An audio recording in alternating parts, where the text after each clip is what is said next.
Hello, good morning everyone. हाँ, तो कल की क्लास में हम लोगों ने क्या स्टार्ट किया था, सबको ध्यान है? क्या? लॉ। अच्छा, ठीक है। पेपर नंबर क्या था? पेपर नंबर था हमारा 13। अच्छा, इसका नाम क्या है? हाँ, क्या हम इसे CEL बोल सकते हैं क्या? शॉर्ट में। C से क्या था? Cat, corporate. ठीक है। देन E से इकोनॉमिक और L लॉज। ठीक है। कोई बता सकता है हमने कल क्या डिस्कस किया था पूरी क्लास में? एनीवन? लॉ की डेफिनेशन, ठीक है बस। अच्छा, मैं आई थी क्लास में, वहीं से गेट से मैंने ये बताया था लॉ क्या होती है, ऐसा। हम्म हमने अपने अप्रोच के बारे में बात की थी। हमने इंपॉर्टेंस के बारे में बात की थी कि हमें लॉ जो है वो बिगिनिंग से ही क्यों पढ़नी चाहिए, ठीक है। इसके अलावा हमने क्या बात की थी, हम लोग क्या प्रिपेयर करेंगे क्लास में? हैंड रिटन नोट्स प्रिपेयर करेंगे। अच्छा, सबकी रीजनिंग समझ में आ गई थी ना, क्यों करने हैं वो सारे काम, ठीक है। और उसके बाद में फाइनली हमने क्या स्टार्ट किया था? अपने सब्जेक्ट के बारे में स्टार्ट किया था। अच्छा, अपने सब्जेक्ट जो है वो दो पार्ट्स में डिवाइडेड है। क्या हम कह सकते हैं जो उसका फर्स्ट पोर्शन है, फर्स्ट पोर्शन कौन सा है? Corporate laws. And second portion कौन सा है? Economic, economic laws, correct. तो अगर हम लोग बात करते हैं किसके बारे में? कॉर्पोरेट लॉज के बारे में। तो सबसे पहले मैं क्या आपको इस पूरे टर्म का मीनिंग बता दूं क्या? तो क्या करना चाहिए था? हाँ, हमें यहाँ पे इंडिविजुअल मीनिंग देखना चाहिए था। पहले हम किसका मीनिंग देख रहे थे? लॉ का। एंड सेकेंडली हमें किसका मीनिंग देखना है उसके बाद में? ठीक है, तो बता दो लॉ क्या होता है। अच्छा, हमने कुछ एग्जाम्पल लिया था। क्या एग्जाम्पल लिया था? हम्म हमने किसका मर्डर किया था? किसका? पेक। कितना खुश होके बोल रहे हैं ना। आओ अब तो तुम ठीक है। हमने यहाँ पे क्या किया था? मर्डर किया था। अच्छा, क्यों मर्डर किया था? रीजन? पढ़ाने तो आए थे, बट तुम लोगों ने जिद की थी हम रात को आएंगे, है ना। और आप हमें 12 बजे आओ भूतों की तरह पढ़ाने। और हमने मना किया तो तुम मार काट पे उतर गए। ठीक है। अच्छा, अब यहाँ पे आपने मर्डर कर दिया था, तो अब आपको प्यार से समझा देंगे बेटा अभी तो कर दिया है, ठीक है। बोझ कम हुआ धरती से 2-3 लोग, बट ठीक है चलो, आगे से मत करना ऐसा। या आपके ऊपर केस होगा, आपको जेल होगी। क्या हम कह सकते हैं मर्डर एक टाइप का ऑफेंस था? मर्डर क्या है? एक टाइप का ऑफेंस है। और अगर आपने ऑफेंस किया है तो उसके रिगार्डिंग कंट्री में क्या हम कह सकते हैं कुछ? क्या बने हुए हैं? रूल्स एंड रेगुलेशंस बने हुए हैं, जो कि इस चीज को रेगुलेट और प्रिवेंट करने के लिए हमने एप्लीकेबल करवाए। और अगर ये रूल्स एंड रेगुलेशंस आप नहीं मानते हो तो आपके ऊपर क्या आ जाएंगे? कॉन्सिक्वेंसेस, पेनल प्रोविजंस एप्लीकेबल हो जाएंगे। अगर आपने कोई बड़े लेवल का ऑफेंस किया है तो क्या हम कह सकते हैं आपको क्या हो जाएगी? इम्प्रिजनमेंट, जेल चले जाओगे। और अगर आपने कोई ऑफेंस किया जो इतने बड़े लेवल का नहीं है तो क्या हम कह सकते हैं वहां पे आपके ऊपर क्या एप्लीकेबल हो जाएगी? फाइन, पेनल्टी, ठीक है। तो इस सिचुएशन में क्या हम कह सकते हैं कि जो भी हमने यहाँ पे बात की वो लॉ थी। तो लॉ की डेफिनेशन क्या हुई? लॉ की डेफिनेशन क्या हम कह सकते हैं? Law is a set of, क्या चीज बनाई है हमने? Rules and regulations. लॉ क्या है? Set of rules and regulations. क्यों बनाए हैं हमने? फालतू बैठे थे, चलो लॉ बना लेते हैं।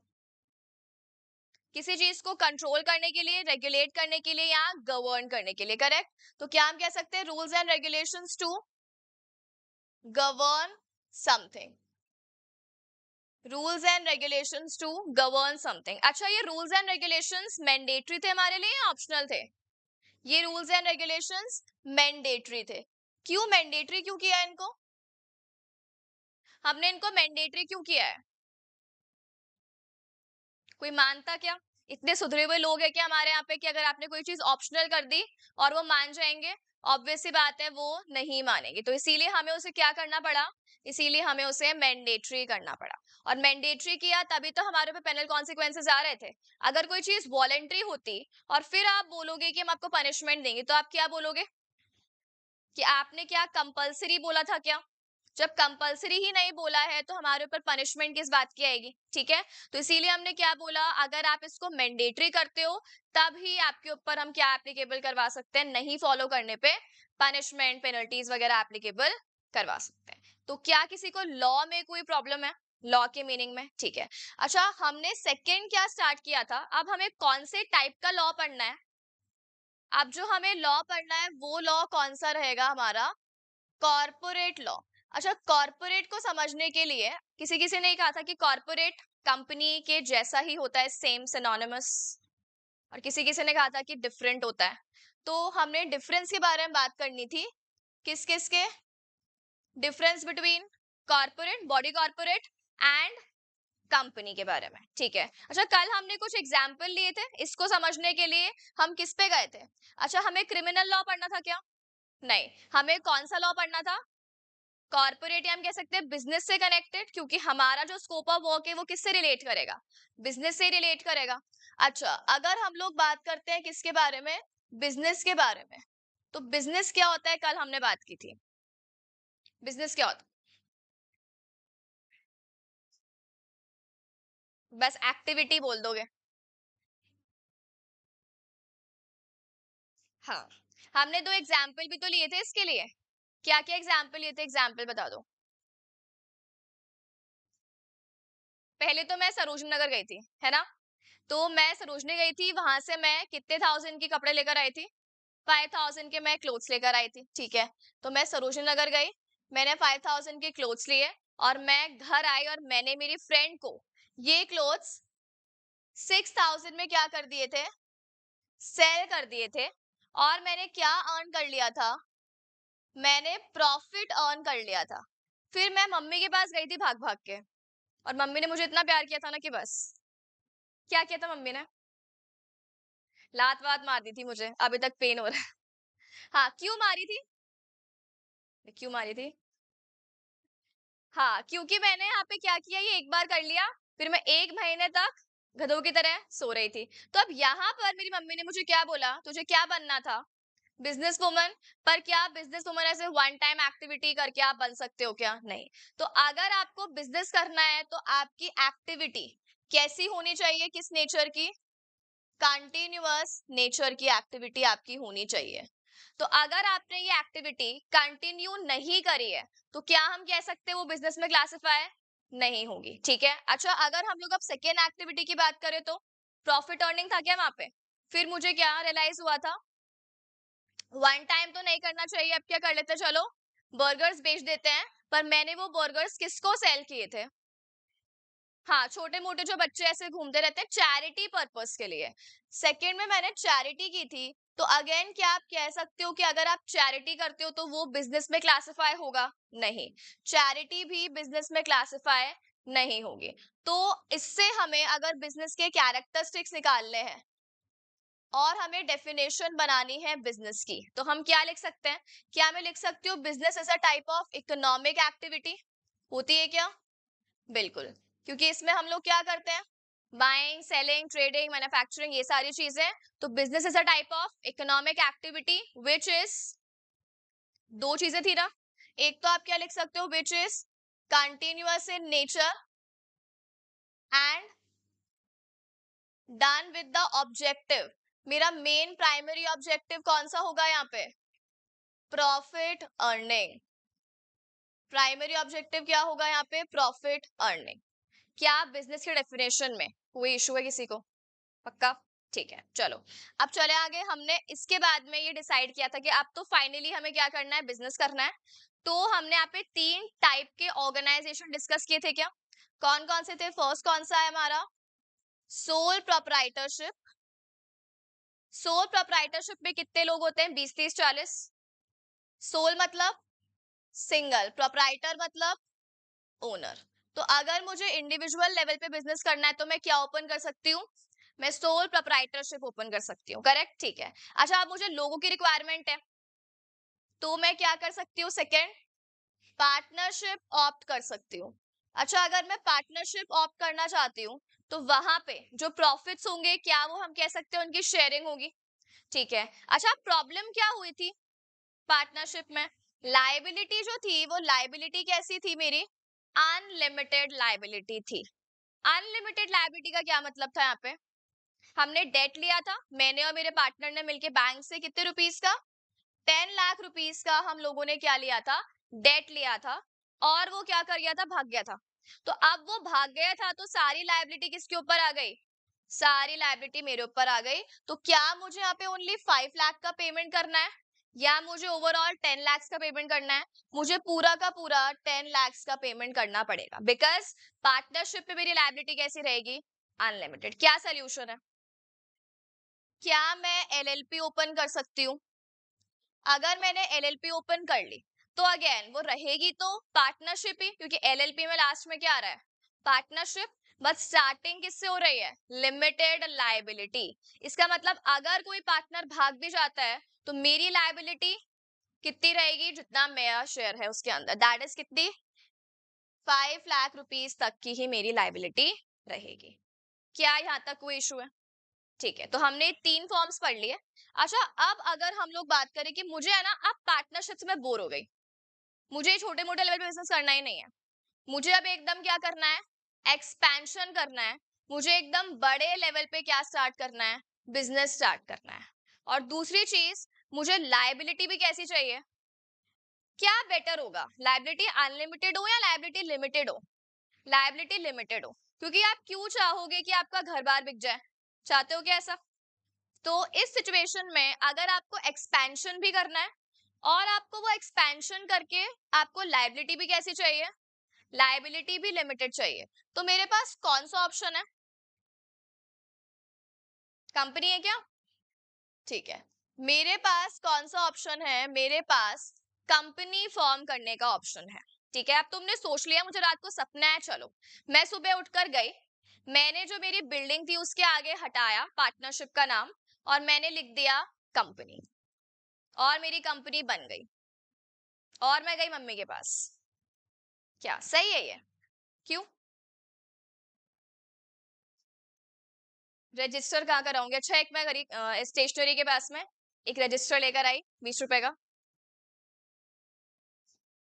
आरओसी, आरओसी कहाँ से आया? अच्छा, ठीक है, ये हम काफी आगे पहुंच गए। वैसे सबने सुन रखा है क्या आरओसी के बारे में? कहाँ पे? इंटर में। चलो ठीक है, पर अभी अगर अपन बेसिक बात करते हैं तो अगर मुझे कंपनी इनकॉर्पोरेट करनी है तो मेरे पास में क्या मतलब प्रोसेस क्या रहेगा, स्टेप्स क्या रहेंगे? इतना दूर नहीं जाना है। अच्छा, पहले प्रमोटर आएंगे। अच्छा, एक चीज बताओ, रुको, रुक जाओ। अगर मुझे अगर मुझे एक सोल प्रोप्राइटरशिप बिजनेस ओपन करना था तो क्या मुझे इतना दिमाग लगाने की जरूरत है? मुझे क्या करना है? मेरे दिमाग में क्या होना चाहिए? एक बिजनेस आइडिया होना चाहिए। अच्छा, मैंने किसका बिजनेस ओपन किया था? मैंने किसका बिजनेस ओपन किया था? बर्गर्स का। ठीक है, तो मेरे माइंड में क्या आ गया? एक बिजनेस आइडिया आ गया। उसके बाद में क्या मैं कह सकती हूँ? मुझे बस थोड़ा सा कैपिटल लगाना है। कैपिटल एज इन फंड लगाना है मुझे उसके अंदर। अब मुझे बर्गर की स्टॉल खोलने के लिए कितना ही फंड लगेगा? 5-6 करोड़ रुपए। कितना ही लगेगा? 50-60 भी ज्यादा ही है बिगिनिंग वाले लेवल के लिए। तो अगर मैं बोलूँ 10,000 रुपए मेरे पास में है तो क्या मैं स्टार्ट कर सकती हूँ? बस इतना ही चाहिए आपको। इसके अलावा मैं क्या लगा लूंगी? एक वो स्टॉल लगा लूंगी और मुझे एक जगह ढूंढनी है जहाँ मुझे अपना ठेला लगाना है और खड़े रहना है। ठीक है, अब मैं बाहर लगा रही हूँ, सबको आना है छुट्टी के बाद। चलो, इस सिचुएशन में सोल प्रोप्राइटरशिप तो ऐसे ही बन जाती है ना। अब अगर मुझे कंपनी बनानी है तो कंपनी बनाना क्या इतना इजी है कि दिमाग में आइडिया आया आपके और आपने फंड लगा दिया और कंपनी बन गई? नहीं। कंपनी जो है, कंपनी बनाने के लिए सबसे पहले आपको लॉ मानना पड़ेगा। अच्छा, कंपनी एक स्मॉल लेवल पर है, कंपनी काफी लार्ज लेवल पर है? काफी लार्ज लेवल पे है। ठीक है, तो अब जब आप इतने बड़े लेवल पे काम कर रहे हो, और ऑल्सो एक चीज बताओ, प्रोप्राइटरशिप में मैं अकेली थी ना, क्या मैं कुछ भी करूंगी, चाहे मैं फ्रॉड करूं, मेरे लॉसेस हो, किसी और को कोई इम्पैक्ट आने वाला है क्या? किसी और को कोई इम्पैक्ट आने वाला नहीं है। आपका बिजनेस, आपके प्रॉफिट, आपके लॉसेस, भाड़ में जाओ, हमें कोई मतलब नहीं है। गवर्नमेंट क्या बोल देगी, हमें कोई मतलब नहीं है। इलीगल काम मत करना। इलीगल काम नहीं करना है, ठीक है। तो अब यहाँ पर इस सिचुएशन में अब मैं क्या बना रही हूँ, कंपनी। तो कंपनी में क्या मैं अकेली रहूंगी या कंपनी में बहुत सारे लोग इन्वॉल्व होंगे? कंपनी में बहुत सारे लोग इन्वॉल्व होंगे, मुझे एक्सपेंशन करना था ना, तो एक्सपेंशन करूंगी तो मुझे बहुत सारे लोग चाहिए। अब इतने सारे लोग चाहिए तो आप ये सोच लो कि यहाँ पर इतने सारे लोगों का इंटरेस्ट इन्वॉल्व है, तो हमें किसकी जरूरत पड़ेगी? हमें लॉ की जरूरत पड़ेगी या नहीं पड़ेगी? अभी हमने बात की ना लास्ट एग्जाम्पल में, लॉ क्या होते हैं? Rules and regulation. तो आप किसी के साथ कुछ गलत नहीं कर दो तो आपको किसकी रिक्वायरमेंट होती है वहां पे? लॉ। तो अब कंपनी है तो कंपनी के लिए जो एक्ट है वो कौन सी एक्ट है? Companies act 2013। अच्छा, ये 2013 में पहली बार इनको होश आया था कि कंपनी के लिए एक्ट बनाने चाहिए? नहीं, इससे पहले भी एक्ट है। कौन सी वाली थी? 1956। उससे पहले भी थी 1913, उससे पहले की भी एक्ट्स हैं। तो ऐसा कुछ नहीं है कि ये एक्ट अभी 13 में ही आई है, ये काफी टाइम से चलती हुई आ रही है। बट जो प्रेजेंट वाली रेलेवेंट एक्ट है वो कौन सी है? 2013, ठीक है। अच्छा, तो सबसे पहले हमने क्या देख लिया? अगर मुझे बिजनेस करना है और वो बिजनेस मुझे कौन से स्केल पे करना है? लार्ज स्केल पे करना है। तो क्या मैं एक कंपनी ओपन कर सकती हूँ? मैं एक कंपनी ओपन कर सकती हूँ। कंपनी ओपन करने के लिए क्या ऐसे रैंडमली काम हो जाएगा या मुझे एक्ट माननी पड़ेगी? मुझे एक्ट माननी पड़ेगी, और वो एक्ट कौन सी रहेगी? Companies act 2013। तो ऐसा बिजनेस जो एक्ट के चलते इनकॉर्पोरेट हुआ है, एक्ट के चलते बना है, ऐसे बिजनेस को हम क्या बोल सकते हैं? कंपनी। अच्छा, अब कंपनी को क्या मैं पर्सन बोल सकती हूँ क्या? अच्छा, मेरी सोल प्रोप्राइटरशिप की बिजनेस थी, मैं सोल प्रोप्राइटरशिप बिजनेस को पर्सन बोल सकती हूँ क्योंकि मैं वहां पर ओनर हूं, तो मैं पर्सन हूं या मैं एलियन हूं? पर्सन हूं। क्या मैं कंपनी को पर्सन बोल सकती हूँ क्या? पर्सन तो वो है, पर क्या वो नेचुरल पर्सन है? भगवान ने बनाया है उसको। किसने बनाया है? लॉ ने। लॉ ने। बिल्कुल। कंपनी एक पर्सन तो है, पर कंपनी कौन सी पर्सन नहीं है? नेचुरल पर्सन नहीं है। कंपनी कौन सी पर्सन है? आर्टिफिशियल पर्सन है। और आर्टिफिशियल पर्सन है इसका मतलब उसको किसी ने तो बनाया होगा। पर्सन है मतलब किसी ने तो बनाया है। किसने बनाया है? कंपनीज एक्ट, चाहे ये वाला चाहे पुराना, ठीक है। तो ऐसा आर्टिफिशियल पर्सन जिसको लॉ ने बनाया है, क्या हम कह सकते हैं वो कंपनी मान ली जाएगी? क्या सबको बेसिक क्लियर है? कंपनी, अच्छा कंपनी इतनी से नहीं होती है, और भी बहुत चीजें होती है, पर अभी हम बेसिक बात कर रहे हैं। तो क्या हम कह सकते हैं company is an artificial person which is created by law? और लॉ भी स्पेसिफिक कौन सी लॉ? कंपनीज एक्ट, ठीक है।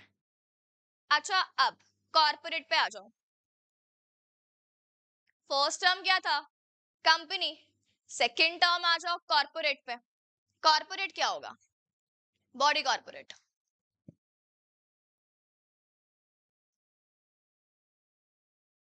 किस किसने नाम पहले सुना है?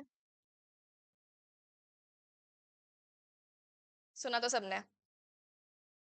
अच्छा, किस किस को अभी भी ये लगता है कि कोई डिफरेंस नहीं होता है, बस हमें शो ऑफ करने के लिए अच्छा नाम बता देते हैं? डिफरेंस होता है, डिफरेंस नहीं होता है? डिफरेंस तो होता है। क्या डिफरेंस होगा?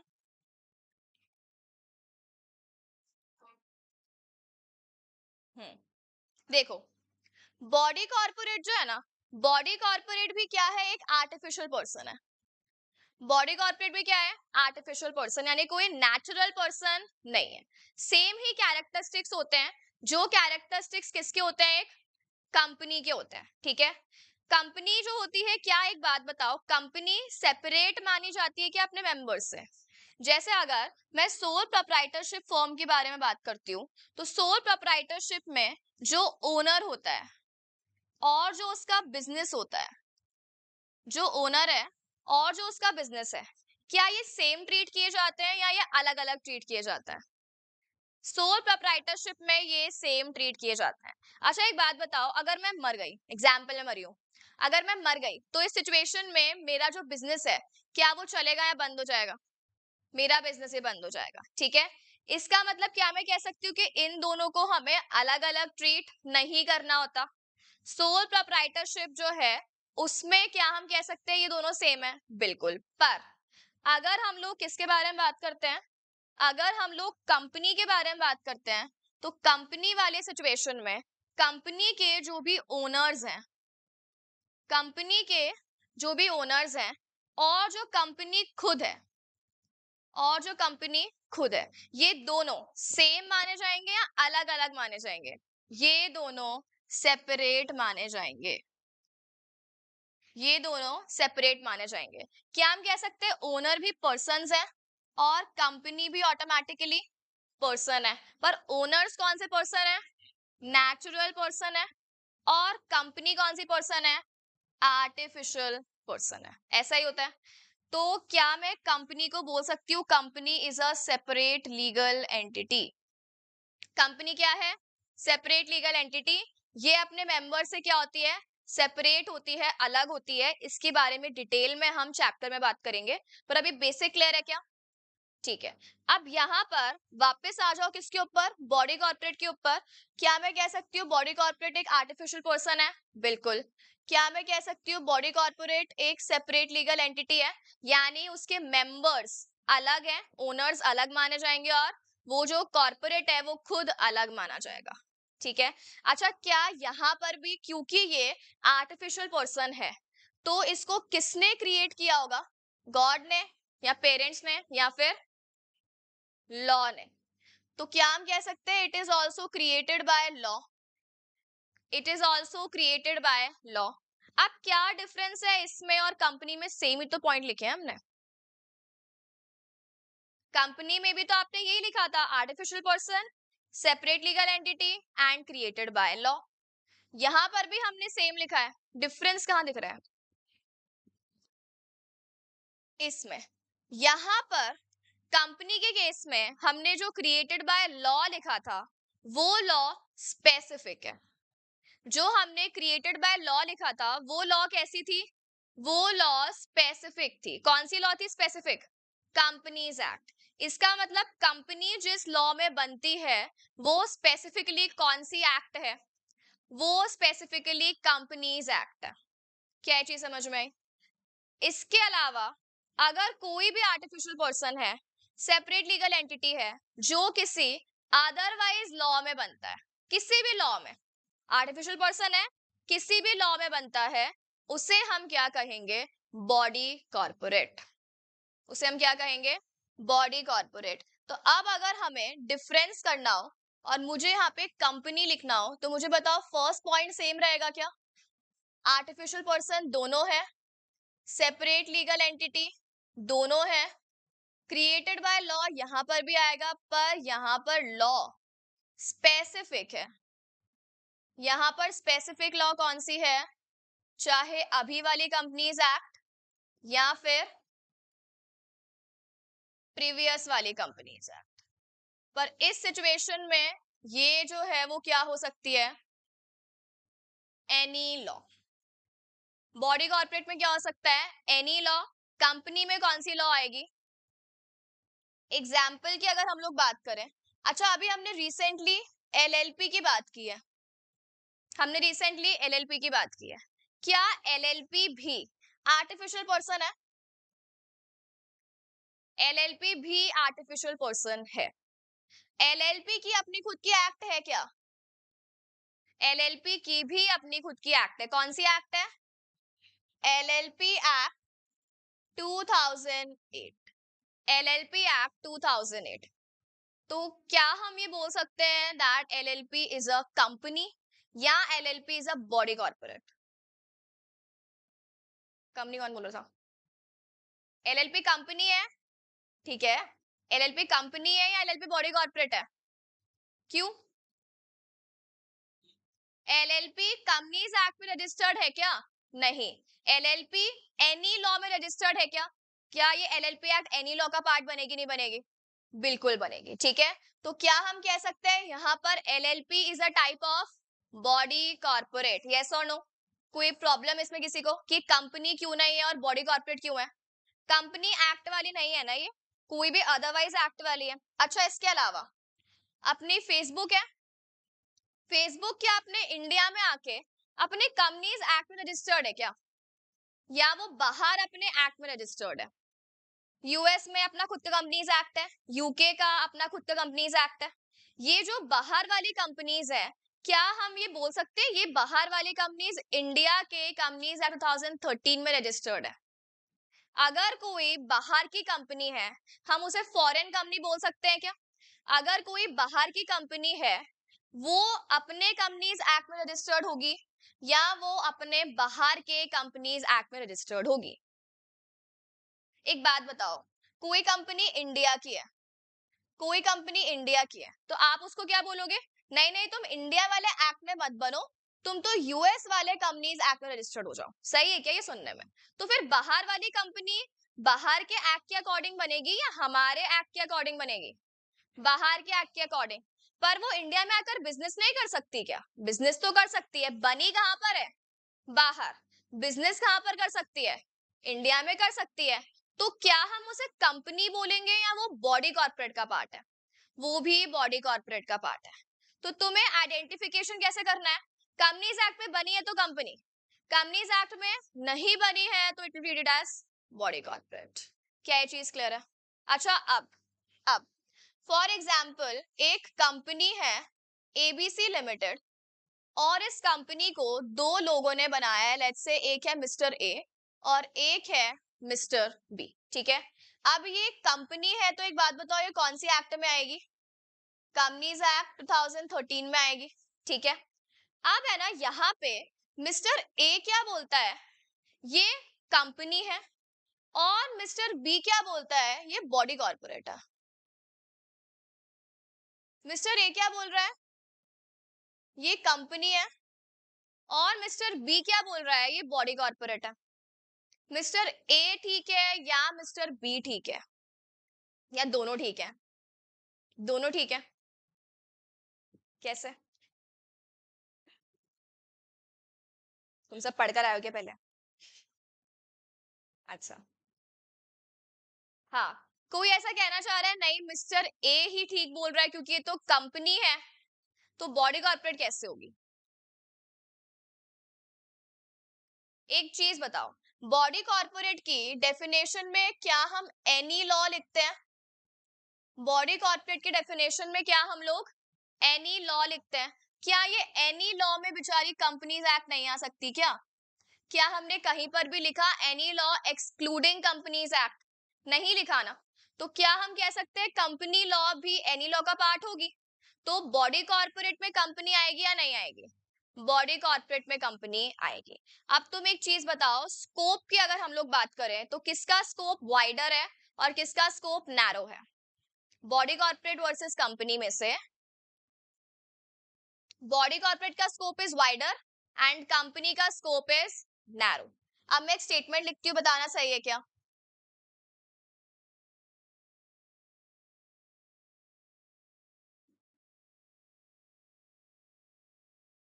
सही है क्या?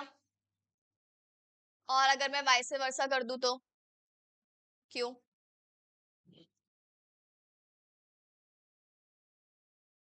अभी हमने वाइडर और नैरो बात किया, वाइडर चीज में नैरो आएगी या नैरो में वाइडर आएगी? तो बॉडी कॉर्पोरेट में कंपनी इंक्लूड होगी या कंपनी में बॉडी कॉर्पोरेट इंक्लूड होगा? बॉडी कॉर्पोरेट में कंपनी इंक्लूड होगी, ठीक है? तो यहाँ पर कौन सा स्टेटमेंट करेक्ट होगा? Statement number second is correct and statement number first is incorrect. अब एग्जाम में पता है क्वेश्चन तुम्हें ये स्टेटमेंट देगा, बॉडी कॉर्पोरेट इंक्लूड्स कंपनी, या स्टेटमेंट ऊपर वाला भी दे सकता है, कंपनी इंक्लूड्स बॉडी कॉर्पोरेट, और उसके आगे क्या लिख देगा? कमेंट। और बोलेगा लिखो 5 मार्क्स में। चलो क्या लिखोगे?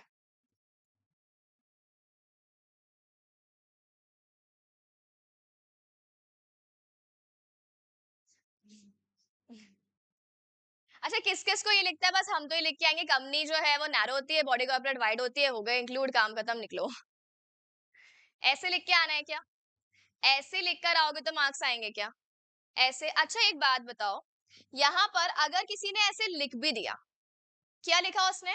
बॉडी कॉर्पोरेट का स्कोप वाइडर है, कंपनी का स्कोप नैरो है, इसीलिए हम कह सकते हैं आपका स्टेटमेंट जो है, अगर जो भी उसने लिखा है मान लो करेक्ट वाला लिखा है, तो हम क्या लिख देंगे, that is why the above mention statement is correct. और ऐसा करके आपने मान लो कितने पेजेस भर दिए, आपने आधा पेज भर दिया। ये आंसर गलत है क्या? ये आंसर गलत तो नहीं है। और ये क्वेश्चन कितनी वेटेज कैरी करता है, 5 मार्क्स का है, और ये गलत नहीं है, तो आपको मार्क्स क्यों नहीं मिल रहे? आपको क्या लगता है आपको 5 में से कितने मिलेंगे ये आधा पेज लिखने पे? कोई जीरो बोल रहा है क्या? जीरो तो नहीं आएगा। जीरो तो कब आता, जब आप लिख देते कि नहीं तुम तो गलत बोल रहे हो, हम सही हैं। बट वो सही बोल रहा है और तुमने उसकी हाँ में हाँ मिला दी। तो स्टेटमेंट ठीक है, हमने भी अग्री कर दिया, फिर भी आपके कम मार्क्स क्यों आ रहे हैं? प्रेजेंटेशन इशू है। अच्छा, अगर आप अकेले आदमी होते ना इस प्लेनेट पे और अकेले आप सीएमए कर रहे होते, तो सिचुएशन में क्या वो आपको मार्क्स देता? देने ही पड़ते ना, क्योंकि उसके पास कोई कंपटीशन वाली कॉपी है क्या यहाँ पे? लेकिन अगर मान लो कोई दूसरा स्टूडेंट है और उसने सबसे पहले क्या लिखी है, बॉडी कॉर्पोरेट की डेफिनेशन, देन उसने क्या लिखी है, कंपनी की डेफिनेशन, फिर उसने दोनों का क्या बताया है, स्कोप बताया है, फिर उसने फाइनली क्या बताया है, नैरो वाला इंक्लूड होगा किसमें, वाइडर वाले में, फिर उसने वो स्टेटमेंट, और फिर फाइनली क्या किया है उसने, कंक्लूजन। अब उसको एक साथ ये दोनों कॉपीज दिख रही हैं, आप दिमाग खराब होगा नहीं होगा?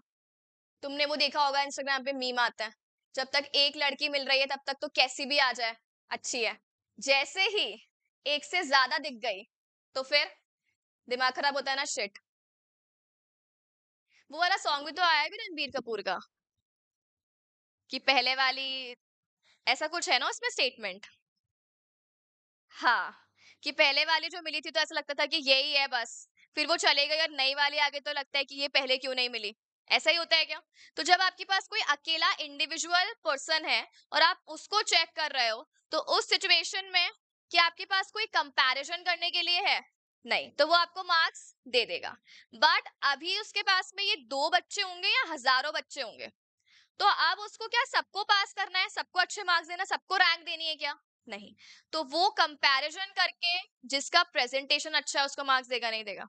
तो हमें यहाँ पे सिर्फ अंडरस्टैंडिंग पे फोकस नहीं करना है, हमें अंडरस्टैंडिंग के अलावा किस पे और फोकस करने की रिक्वायरमेंट है, प्रेजेंटेशन पे भी फोकस करने की रिक्वायरमेंट है। क्या ये चीज समझ में आई? ठीक है। क्या कंपनी एंड बॉडी कॉर्पोरेट का डिफरेंस समझ में आया?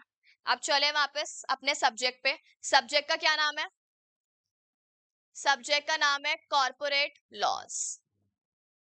क्या हमने दोनों का इंडिविजुअल मीनिंग पढ़ लिया? अब ऐसी लॉ जो किस पे एप्लीकेबल होगी? अच्छा, तुम्हें याद है बिगिनिंग में हमने जब लॉ की डेफिनेशन लिखी थी तो हमें हमने क्या लिखा था? Law is a set of rules and regulations which governs something, लिखा था हमने। क्या अब यहाँ पर हम वो समथिंग को रिप्लेस कर सकते हैं कॉर्पोरेट से? क्योंकि वो समथिंग में तो अलग अलग एरियाज आ जाएंगे, ठीक है। अब वो समथिंग को आप रिप्लेस करके मुझे डेफिनेशन बनाकर बताओ अपने आप। लॉ की डेफिनेशन को कंबाइन करो कॉर्पोरेट के साथ, और बताओ कॉर्पोरेट लॉ में मैं क्या डेफिनेशन लिखूं? इतना सोचना। अब लॉ की डेफिनेशन नहीं लिखनी है, अब कॉर्पोरेट लॉ की लिखनी है। हाँ हाँ सही है। सेट ऑफ, क्या मैं ऐसे लिख सकती हूँ? हाँ बिल्कुल। Set of rules and regulations which governs, किसको गवर्न कर रहे हैं? बॉडी कॉर्पोरेट को। which governs a corporate, same ही लिखा है, बस मैंने वहां पे समथिंग लिखा था और यहाँ पर मैंने क्या लिख दिया, कॉर्पोरेट लिख दिया ना। क्रिमिनल लॉ लिखना तो हम क्या लिखते हैं, set of rules and regulations governing a criminal activity. यहाँ पर हमने क्या लिखा है, set of rules and regulations governing a corporate body are known as corporate laws. तो अब एक बात बताओ, कॉर्पोरेट लॉज में जो हमें कंटेंट पढ़ना होगा वो सिर्फ कंपनी का आएगा या अदरवाइज भी आएगा? अदरवाइज एक्ट्स का, अदरवाइज एक्ट्स का भी आएगा। अब वो देखते हैं कंटेंट हमें कैसे पढ़ना है। तो जो अपना अच्छा पूरा पेपर कितने मार्क्स का है? 100 मार्क्स का है। और वो 100 मार्क्स में से जो अपने दो पोर्शन है, फर्स्ट कौन सा है, कॉर्पोरेट लॉ, एंड सेकंड कौन सा है, इकोनॉमिक लॉज। तो जो अपना कॉर्पोरेट लॉ का पोर्शन है वो कितना वेटेज कैरी करता है, 60 मार्क्स, वेयर एज कितना बच गया, इकोनॉमिक लॉस कितना वेटेज कैरी करता है, 40 मार्क्स। अब अगर हम लोग सेग्रीगेशन करें 60 मार्क्स का, 60 मार्क्स में तीन चीजें आएंगी, इसे हम कहते हैं part A and then part B. अभी हम किसको सेग्रीगेट कर रहे हैं, जो अपना कॉर्पोरेट लॉज वाला पोर्शन है उसे सेग्रीगेट कर रहे हैं, ठीक है। अब ये भी कितने पार्ट्स में डिवाइडेड है, तीन पार्ट्स में डिवाइडेड है। अब जो हमें फर्स्ट पोर्शन पढ़ना है ना, वो फर्स्ट पोर्शन एंटायरली किससे रिलेट करता है, companies act 2013। First portion entirely किससे रिलेट करता है, कंपनीज एक्ट से। और ये अकेला पोर्शन कितने मार्क्स का है, 40 मार्क्स का है। ये एंटायर पोर्शन कितने मार्क्स का है, 40 मार्क्स का है, ठीक है। अच्छा, हमें कंपनीज एक्ट ऐसा नहीं है कि पूरा का पूरा पढ़ना है, कुछ इंपॉर्टेंट प्रोविजंस है यहाँ पे, वही हमारे कोर्स में सिलेबस में कवर्ड है, ठीक है। तो यहाँ पर ये कितने मार्क्स का हो गया कंपनीज एक्ट। अच्छा, कंपनीज एक्ट है तो ये कंपनी पे एप्लीकेबल है या बॉडी कॉर्पोरेट पे एप्लीकेबल है, कंपनीज एक्ट है मतलब इस पोर्शन में हमें किसके बारे में बात करनी होगी, कंपनी के बारे में बात करनी होगी, ठीक है। चलो अब आते हैं सेकंड वाले पोर्शन पे। सेकंड हमारा पोर्शन है IBC 2016। सेकंड पोर्शन कौन सा है, IBC 2016। किसी ने सुना है इसके बारे में, IBC?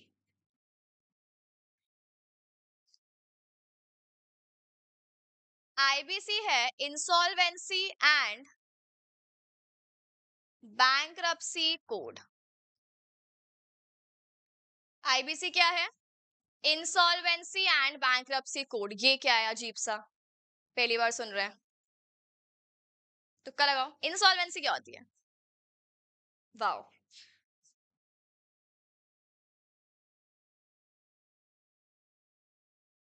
आने बोलो, ठीक है, ठीक है। अच्छा देखो, अब है ना, मैंने एक कंपनी ओपन की थी और मैंने कंपनी क्या सोच के ओपन की थी कि अब मुझे प्रॉफिट कमाना है, और वो प्रॉफिट भी मुझे अकेले कमाना है या बहुत सारे लोग मेरे साथ वर्क करेंगे। मुझे एक्सपेंशन करना था ना, मुझे एक्सपेंशन करना था, मैंने इसलिए तो क्या ओपन की थी, कंपनी ओपन की थी। अब है ना, ऐसे नहीं होता कि अगर आपको बहुत सक्सेस मिलती है तो आपके दिमाग पे चढ़ जाती है। मान लो मेरे दिमाग पे चढ़ गई, ठीक है, और जितने भी मेरे साथ में लोग काम कर रहे थे, जो सब भी डायरेक्टर्स थे, अब उन लोगों ने क्या सोचा, कंपनी के बहुत सारे प्रॉफिट्स आ रहे हैं, अब जो मन में मर्जी आए वो करो। हम सारे प्रॉफिट्स को उड़ा रहे हैं इधर उधर, हमने ऐसे करके सारे पैसे हमारे खर्च कर दिए। अब एक टाइम तो ऐसा आएगा ही ना, जब आपके असेट्स, अगर मान लो आप इतने पैसे उड़ा रहे हो या प्रॉपर काम नहीं कर रहे हो, या कुछ कुछ लोग आलसी भी हो जाते हैं, अब तो स्टैब्लिश हो गया ना। अच्छा, किसी किसी के ऐसे होता है मार्क्स में, अगर एक बार मान लो आपके 50 में से 35 या 40 भी आ गए ना, तो वो हवा में आ जाएंगे, क्लास में मेरे हाईएस्ट आए। या फिर ऐसा भी होता है, मान लो अगर बाकी सबके अप टू 10 आए हैं और आपके 15 आ गए, कितने में से, 50 में से, तो आपको क्या लगता है, इस क्लास में तो मैं ही हूँ। आए कितने हैं भले, 15, पर वो 15 जो है वो बाकी सबसे तो ज्यादा ही है ना, तुम ऐसे तड़ी में घूमते हो। और उसके बाद फिर क्या होता है, अगर तुम्हें ये मार्क्स सर पे चढ़ गए तो उसके बाद क्या होता है, पढ़ते हो क्या फिर, मैं ही हूँ यहाँ पे, यस। अच्छा, बहुत सारे लोग तो चलो ठीक है, अच्छे भी निकल जाते हैं, बट जिनको अगर ये घमंड आ गया ना कि इस क्लास में तो मैं ही हूँ, मेरा कोई कंपटीशन नहीं है, तो फिर वो क्या करते हैं, अपने आप को वैसे समझते हैं, और उसके बाद में अगर मान लो अगर कंटिन्यूअसली ऐसा 2-3 बार हो जाता है ना, तो फिर वो पढ़ना ही छोड़ देते हैं। तो अगर मान लो कंपनी की भी हम लोग बात करें, और इस सिचुएशन में एक बार कंपनी एकदम टॉप पे पहुंच गई, और उसको क्या आ गया कि ठीक है अब तो मैं ही हूँ, मेरी जगह कोई ले नहीं सकता है यहाँ पे सिचुएशन में, तो मैनेजमेंट ढीला पड़ गया, अच्छे से काम नहीं कर रहे, या मान लो क्राइसिस भी आ जाते हैं, तो ऐसा सिचुएशन कभी, ये बताओ तुम, नहीं आ सकती क्या कि असेट्स जो है ना वो तो आपके कम हो गए और आपकी लाइबिलिटीज काफी ज्यादा हो गई। असेट आपके क्या हो गए, कम हो गए, लाइबिलिटी क्या होती है, डेट्स वगैरह जो भी आपने लिए हैं वो काफी ज्यादा हो गए। अब मान लो मेरे असेट्स है ना सिर्फ और सिर्फ 5 करोड़ के हैं, लाइबिलिटीज मेरी 50 करोड़ की है। अब मैं क्या करूं? अब मुझे होश आया, ओ शिट।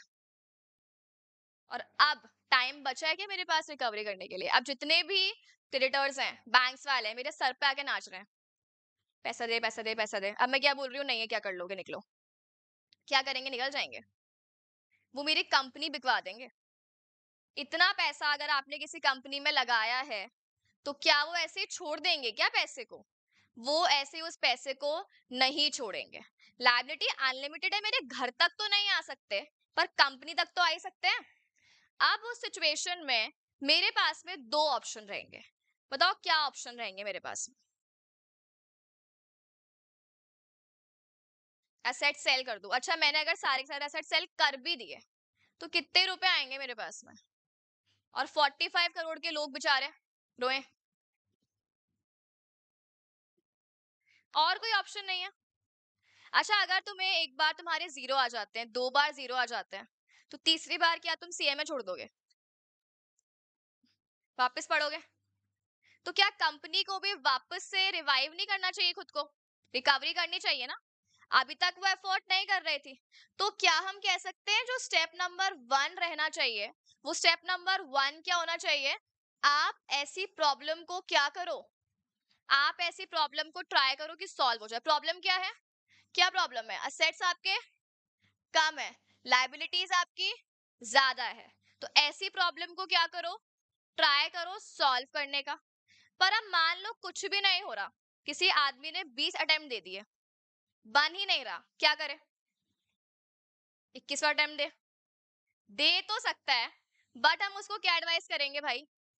छोड़ ही दे, अब तो कुछ और ही कर ले।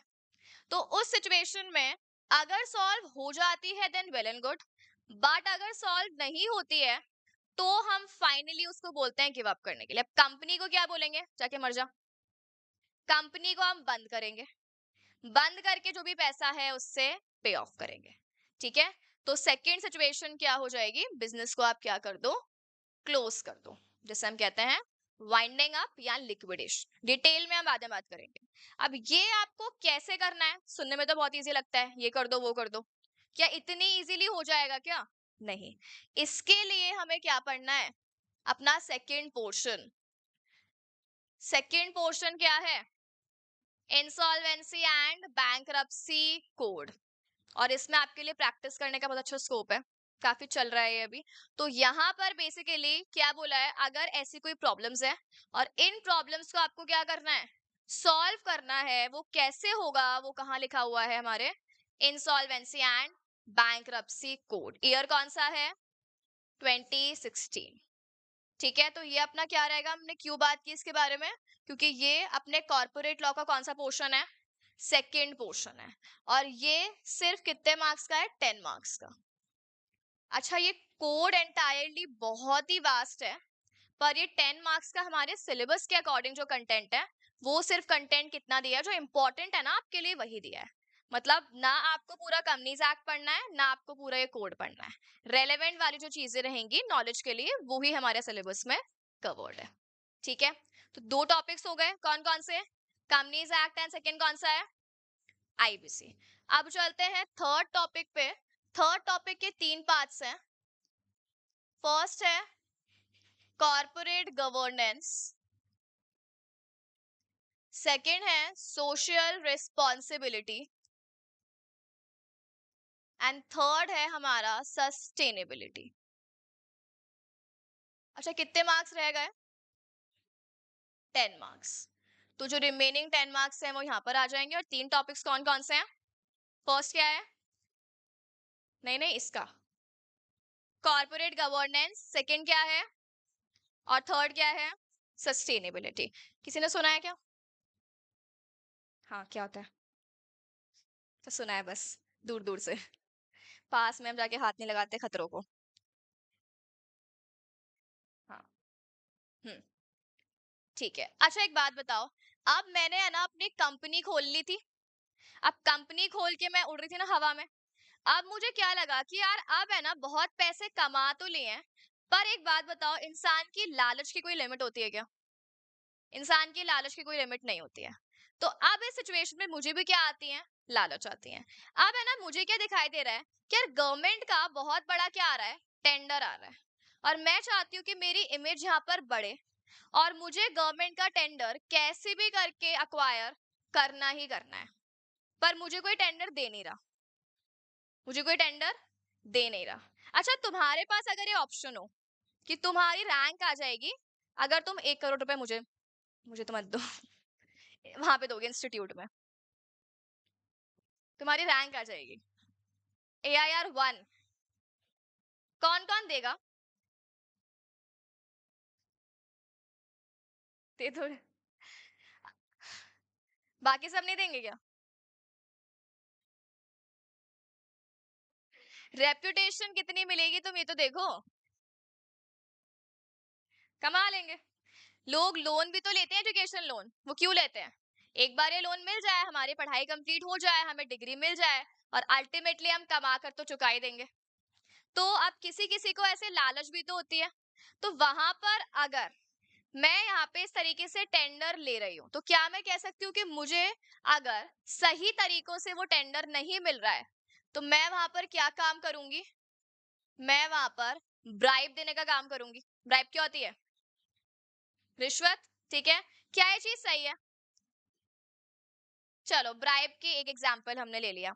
अच्छा, इसके अलावा क्या ऐसा हो सकता है कि जो कंपनी है, वो कंपनी बहुत सारे पेड़ काटती है, वो कंपनी बहुत ज्यादा क्या करती है? पॉल्यूशन करती है, या कंपनी अपने एम्प्लॉयज के साथ मारपीट करती है? अगर कोई एम्प्लॉय मशीन चला रहा है, और मान लो वो घर जाने पे मशीन बंद करके नहीं गया, या लाइट बंद करके नहीं गया, तो अगले दिन उसकी उंगली मशीन में। एक दिन नहीं किया तो एक उंगली, 2 दिन नहीं किया तो पूरा हाथ, ऐसा। और चूहे छोड़ दिए उसके ऊपर। तुमने देखा पुलिस वाले क्या काम करते हैं, जो ऐसे क्रिमिनल्स होते हैं? चूहे की पोटली और उनके गले पे बांध देते हैं। से बहुत मूवीज में आता है। नहीं देखा है क्या? अच्छा। हाँ, उसमें भी आता है। तो अब ऐसा काम कंपनी कर रही है। अच्छा, अगर तुम लोग होमवर्क नहीं करके आए और मैं छिपकलियां लेकर आऊं, तो तुम मुझसे पढ़ोगे क्या? तो मैं खुद पे नहीं डाल रही ना। मैं तुम पे डालूंगी। तो तो तुम पढ़ोगे क्या अगली बार से? नहीं पढ़ोगे। बस इतना ही है ना।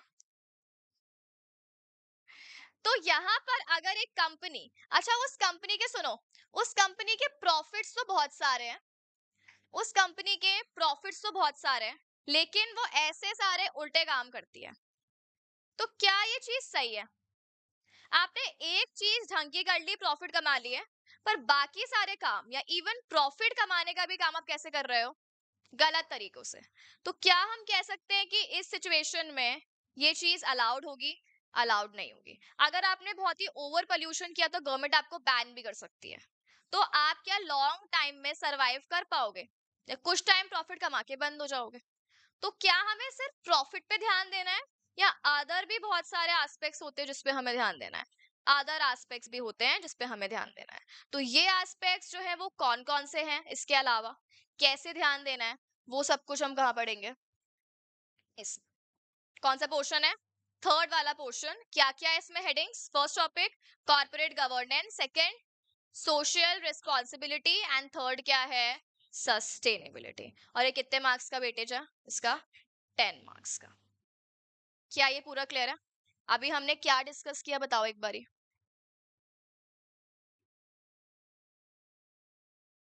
हाँ, सबसे पहले हमने किसके बारे में बात की? कॉर्पोरेट लॉज के बारे में बात की। और जो कॉर्पोरेट लॉज है वो कितने पार्ट्स में डिवाइडेड है? 3 पार्ट्स में। फर्स्ट टॉपिक कौन सा है हमारा?